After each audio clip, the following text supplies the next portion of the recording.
What's up, everybody? Welcome back to the channel. Thanks again for joining me.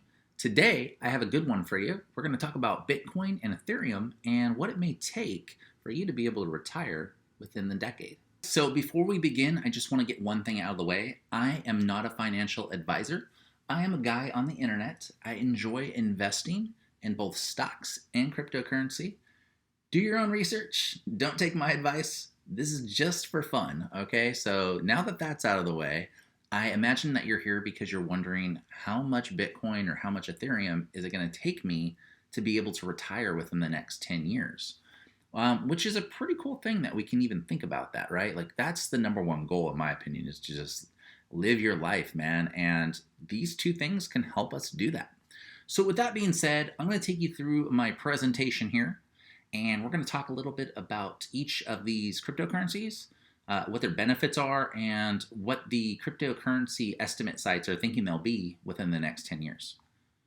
So we're going to go with the tail of the tape, right? So I wanted to do this kind of like UFC, you know, where you have the two fighters and like their length and reach and height and weight and stuff. And I thought that was kind of cool. So that's the concept we're going with here, right? So on the left, we have Bitcoin. On the right, we have Ethereum. And let's talk about their description. So right, Bitcoin is a digital currency, right? It's literally exactly what I just said. I mean, there's really no other way to define that. Ethereum is a little bit different, right? So Ethereum is a token for facilitating smart contracts. Basically what it does is you can use it with like blockchain to create Ether. So it's a little bit different. It's not the same, but it is kind of the same, but it is not the same. So we'll get that out of the way. The launch dates for each are a little bit different as well. Bitcoin obviously being around a lot longer. Bitcoin started in January of 2009, so it just turned 12. And Ethereum, it started back in July of 2015, so a little bit younger, hasn't been around as long. Ticker symbols. All right, so you can find them on stock exchanges or different applications under these ticker symbols. Bitcoin being BTC. And Ethereum being ETH. Now, one thing I do want to say here is that some brokers or some sites may not list them as these. You may have to put BTC USD for like US dollar, or ETH USD for US dollar, right? Or whatever, you know, your country's symbol is for the currency. So that is one thing to consider. Robinhood is a good example of that. So keep that in mind. Max supply. So when I talk about the maximum supply of a cryptocurrency, what I'm really saying is how much of this cryptocurrency total can and will ever be mined, right? So currently Bitcoin, its max is going to be 21 million. It will never be able to be mined beyond that. And I think current estimates, the last time I checked, said the last Bitcoin will be mined sometime in 2150 or something along those lines. So one day it will be gone. It will have a finite resource. It will run out. It will no longer be mined. It will only be traded. It's kind of like if you mined all the gold on Earth, none's left in the ground. It's all just being traded between people at that point. Same concept, right?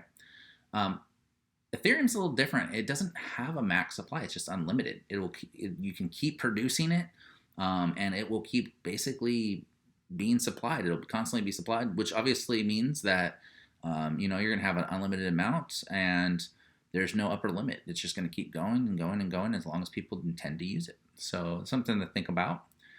As of writing this or creating this tail of the tape, the current market cap of Bitcoin is $1.42 trillion. It's mind-blowing. I want to say we're in the upper 50s. I will need to check on that to verify. If you give me just a moment, we will do that. And we're going to see where exactly we are at. So Bitcoin is currently at $56,000 a coin, or a little over $56,000 a coin as I say this. Ethereum is a little under 1900, so it's about 1877 a coin. So they're up there, and they've grown quite a bit within the last year. Speaking of Ethereum, the current market cap for Ethereum as I create this is $224.6 billion. Right? So very, very crazy stuff there. Let's move into the second page of the tail of the tape. Right? So mining rate. The mining rate is how many are created over time, right? As they're being mined from blocks. So Bitcoin creates a new Bitcoin one time every 96 seconds on average. This averages out to about 900 Bitcoins per day. If you take the 86,400 seconds in a day and you divide it by 900, you get 96 seconds. So every 96 seconds, a new Bitcoin comes into play. So someone is getting a $56,000 paycheck every 96 seconds, if you believe that. It blows my mind that that's happening. Ethereum is a little bit quicker. It's technically 4 every 30 seconds, right? Or 2 every 15 seconds. So you're definitely getting a lot more of them, or more of an abundance, which, makes sense because you don't have an upper limit. They make it a little bit easier to mine them. So if you think about it, every 7.5 seconds, somebody's getting an $1,800 paycheck. So not bad. I wouldn't personally argue with it. Backing companies. So these are companies that have embraced these. There may be companies that do both, but I wanted to just kind of highlight some that you may have not known. So for Bitcoin, pretty straightforward. You've heard about Tesla. They've dumped $1.5 billion into Bitcoin, and they've already made $1 billion back on their investment. If you ask me, that's a really good investment. If you told me to put $1.5 billion into something, then I would get an additional $1 billion within less than a month. It's a no-brainer, right? So Tesla's big on it. PayPal is opening up their platform to where you can convert it and use it for transactions, which is really cool. And MasterCard is even embracing it. So when you start seeing banks and MasterCard and these credit companies getting into it, and PayPal, payment services, these are the companies that you want involved, right? This is where the money's going to be transacted. You need transaction capabilities to buy and sell things, right? So these are the companies that you want backing you, right? You want Tesla, you want PayPal, you want MasterCard, you want big name companies backing you. Now Ethereum's a little bit different. You're going to roll with, Microsoft, JP Morgan, you want a big bank, right? Samsung, LG, BP Oil, right, etc. These are the companies that are currently involved in backing Ethereum. And there are actually, to my surprise, there are more companies involved with Ethereum than there are with Bitcoin. Because you can do certain transactions with Ethereum that you cannot do with Bitcoin. So that is a desire that some individuals have. So the reason for this is because it creates Ether, right? So Ethereum is actually a huge computing network, which enables anybody to build decentralized applications, right? So a business, if it wanted to, it could make a blockchain developed solution, and it could employ a programmer to make an Ethereum platform for it. So this is why you have more businesses involved with Ethereum. So now that we have all the information at our hands, right? The mining rate, the amount that are in existence or ever will be in existence, the definition of the coins, all this information. Let's talk about the 2030 predictions. Now, these aren't my predictions. These are generally agreed upon by most estimate websites. So let's take a look. So Bitcoin is currently at $56,000 a coin. These estimate sites are estimating it to be $220,000 by the end of the year. Now, I don't know if that's going to happen. We're still pretty early in the year. I mean, we're only in February. So some pretty crazy stuff may have to happen before that actually happens.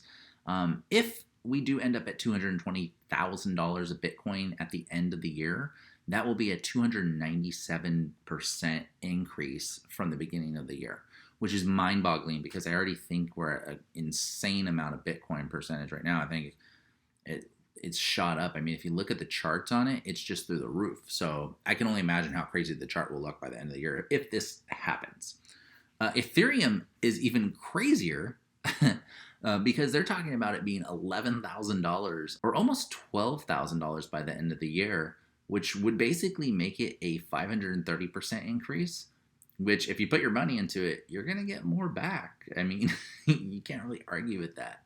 But if you look at these numbers, I mean, they're mind-boggling over the next few years. I mean, by 2025, they're estimating Ethereum to be $28,000 a coin and Bitcoin to be, almost $400,000. You have one Bitcoin, you buy a house. It's like you give them a coin, you're done. But let's talk about why you all are here, okay? Now, Bitcoin by 2030, some estimates have it as high as $506,000 a coin, which would be close to 10x, not necessarily 10x from where it's at right now. You're looking at about 809% increase on it. So it's up there. We'll just say that, okay? But yeah, I mean, it's just mind-boggling to think that people out there have like hundreds of thousands of these things, or even just 10 of them, like if you just on a whim back in the day, I got 10 Bitcoins for nothing. I mean, what about those guys who bought the pizza for 10,000 Bitcoins, Just stuff like that mind boggles me that there's people out there with that. So think about that. Now, Ethereum is a little bit more surprising, and it makes me more bullish on Ethereum, to be honest with you guys. So look at the end of Ethereum. So 2030, $82,277 a coin. That is a 4,323% increase. It's a 40x.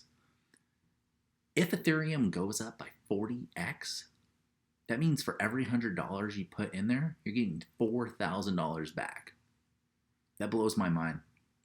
So if you think about it, if you have $5,000 worth of Ethereum right now, which is about 2.5 coins roughly, give or take, you're looking at about $200,000 in 10 years. That's crazy to me. And I don't know if either of these predictions will come true, but you have to admit that this is a pretty crazy investment, and it may make a lot of people rich, or we may just all be in that bubble that CNBC keeps talking about, and we're all going to be poor by then because all the coins are going to collapse and there's going to be regulation and whatnot. So I don't know. But I will say this, guys. If I had to choose, looking at these percentages, I am actually more inclined to buy Ethereum. And not just because it's going to be worth more money according to these predictions, because obviously you'd want to make more money, but there are a lot of talks about regulation for Bitcoin, where Bitcoin, is going to be the target of that. Now, Ethereum's a little different because you have use of it, right? You create those contracts. So it's different in that aspect where you may not be able to regulate it as easy, which gives it the ability to grow more, right? And then there's unlimited amount. You're never going to have to wheel and deal later on down the road. Not that any of us will probably be alive in 2150 anyways, unless they invent some cure for, everything. But it's just crazy to think about. So with that being said, my final predictions, maybe it'll hit these. I don't know. It'll probably get close. And if it does, that's good enough for me. And I'm probably going to start investing a little bit more in Ethereum. Just for me, my 2 cents. So anyways, guys, that's the video. I hope you guys enjoyed it. If you have any questions, leave them in the comment section below. Let me know if you guys are bulls or bears on cryptocurrency, or if you just want to talk about random stuff, throw it down there. I appreciate you guys like always. Make sure you hit my other videos up before you leave the channel, and I will see you guys in the next video. Peace.